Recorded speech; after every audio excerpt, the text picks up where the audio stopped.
Hey guys, I'm just arriving now in Shenzhen. We're at the manufacturing facility here to check on the progress of our product. Hey guys, we're here at the factory.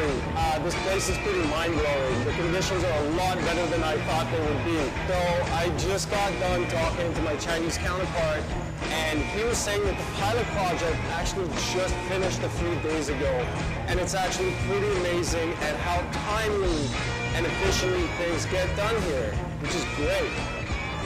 So I don't know about you guys, but whenever I purchase any sort of electronic, big or small, I really care about the quality of it.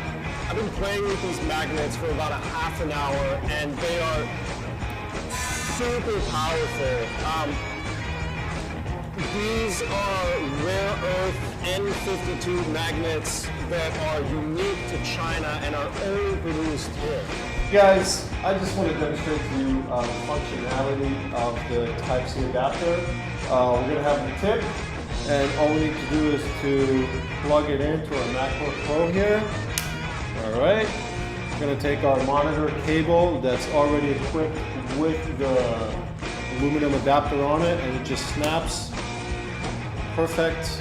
We're going to see a light going on here, and then just like magic, the screen goes on. As well as, I want to show you guys that we've already got the adapter on the SSD here. And we're going to do the same thing. We're going to snap it on to place here, plug it into our MacBook Pro, wait for our icon to show up here, and we're just going to do a quick speed test, show you that we are at 2,298 megabytes per second for speed.